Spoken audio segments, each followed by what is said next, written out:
Hello friends. आज हम फिर एक कुंडली का विश्लेषण करने आए हैं। यह है रणवीर अलाहाबादिया की एक फेमस यूट्यूबर पॉडकास्टर जो हाल ही चर्चा का विषय बने हुए हैं। कुछ अपने आपत्तिजनक टिप्पणियाँ या कमेंट्स को लेकर किसी शो में, और जिसके बाद ये सारी कंट्रोवर्सी शुरू हो गई और काफ़ी चीज़ें उनको कही भी जा रही हैं, क्योंकि अ, इस टाइप के कमेंट्स करना या कुछ स्टेटमेंट्स देना इस शो में लोगों को अच्छा नहीं लगा और था भी नहीं। लेकिन हम ये जानने की कोशिश करेंगे कि क्या ये, क्योंकि हमने भी सुना तो हमें भी कुछ समझ नहीं आया था। इनिशियली थोड़े कंफ्यूज थे कि रणवीर सिंह को, जो हम इलाहाबादी जिसको हम जानते हैं, वो तो जनरली जो अपने यूट्यूब पॉडकास्ट करते हैं वो काफ़ी नामी गिरामी हस्तियों के साथ करते हैं और काफ़ी ठीक तरीके से करते हैं। और ज़्यादातर तो उनके आध्यात्मिक जो पॉडकास्ट भी होते हैं स्पिरिचुअल चीज़ों पे, जैसे कभी वो तंत्र के ऊपर किसी से बात कर रहे होते हैं या स्पिरिचुअल चीज़ों के ऊपर या एस्ट्रोलॉजी के ऊपर।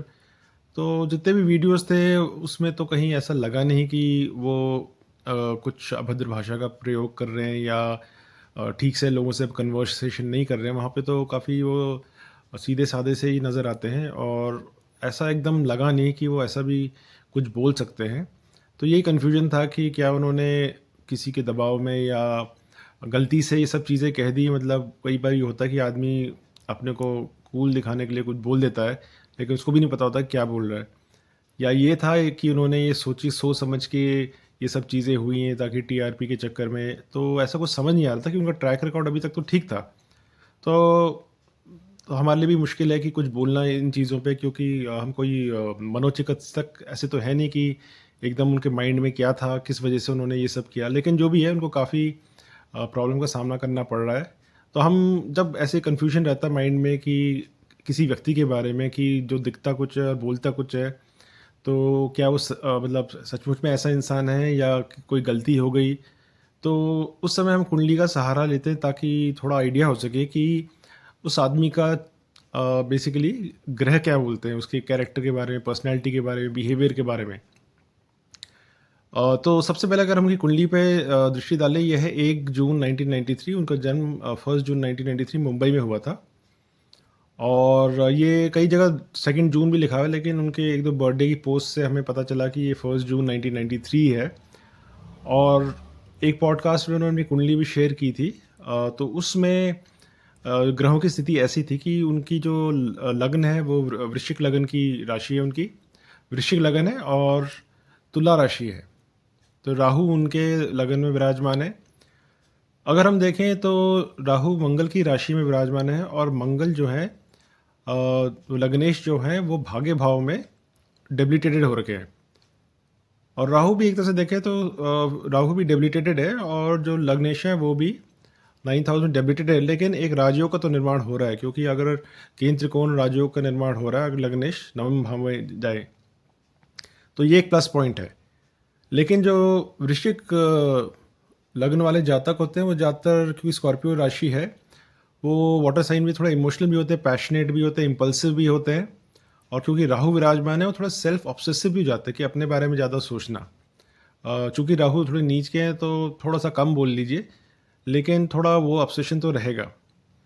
और इसमें शनि की भी दृष्टि पड़ रही है लगन में, जो बहुत अच्छा न कही जाएगी। वो शनि राहु थोड़ा इतना अच्छा नहीं माना जाता है, तो आदमी के थोड़े विचार और आचार पे थोड़ा इम्पैक्ट तो डालेंगे।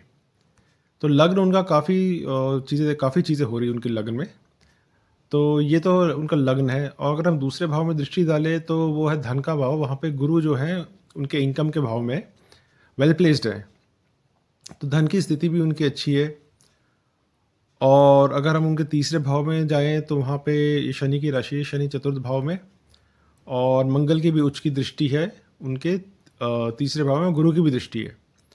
तो उनका पराक्रम का भाव अच्छा है और ये सेल्स मार्केटिंग का भी भाव माना जाएगा, तो कम्युनिकेशन का। तो ये दिखाता है कि वो इन सब चीज़ों में काफ़ी पारंगत है, कि वो अपना जो उनका पॉडकास्ट से अच्छी तरह से प्रमोट कर पाते हैं, मार्केट कर पाते हैं। तो ये भी दर्शाता है। तो पराक्रम उनका ठीक है, एफर्ट भी काफ़ी अच्छा करते हैं वो। मंगल की खुद उच्च दृष्टि है, तो एफर्ट और पराक्रम में वे अच्छे हैं।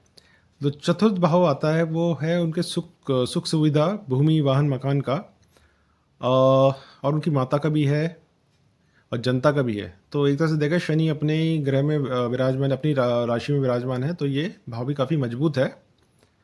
और अगर हम उनके 5वें भाव में दृष्टि डालें तो यहाँ पे गुरु की अपने ही भाव में दृष्टि है, तो ये इस भाव को मजबूत कर रही है। तो क्रिएटिविटी और जो उनकी एजुकेशन अच्छी रही होगी, तो ये इस भाव से हमें नज़र आता है।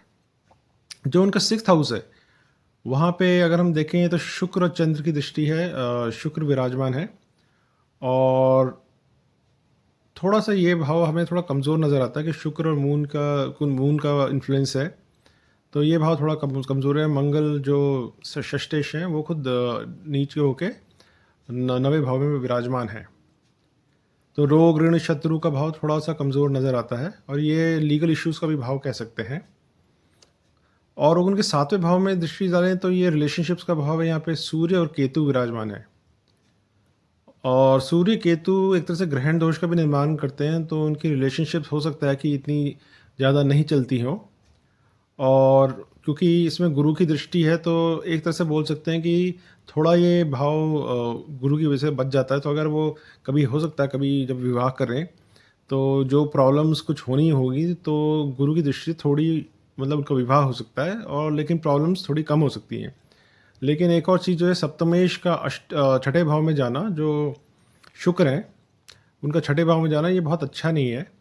तो अगर वो कभी विवाह करें, तो हो सकता है कि ऐसी व्यक्ति से विवाह करें जो मेडिकल फील्ड में हो या कोई लीगल एक्सपर्ट हो। लेकिन कहने का मतलब है कि वो ग्लैमर वर्ल्ड से ना करके कोई रेगुलर सर्विस जॉब या कोई मेडिकल फील्ड में कोई हो, और या लीगल इश्यूज़ वाली से करें, तो उनके लिए बेहतर रहेगा।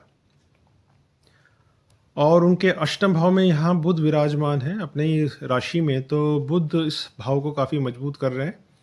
और बुध इंटेलेक्ट के भी कारक होते हैं, रिसर्च के भी और कम्युनिकेशन के भी। तो ये 8th हाउस में ये डिनोट करता है कि ये आध्यात्मिक चीज़ों में उनकी रुचि है और उसमें ये रिसर्च भी करते हैं।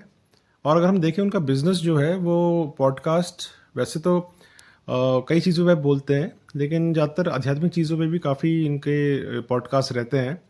तो उस चीज़ में इन्होंने बिज़नेस भी किया, एक तरह से अपना बिज़नेस बढ़ाया उन पॉडकास्ट को करके। तो ये दर्शाता है, क्योंकि बुध है इनके अष्टम भाव में, बिज़नेस का भी कारक है और 8th हाउस आपके आध्यात्मिक चीज़ों का भी कारक है। तो उसमें इन्होंने पॉडकास्ट में जो किए, उससे उनका बिज़नेस में ग्रोथ हुई है।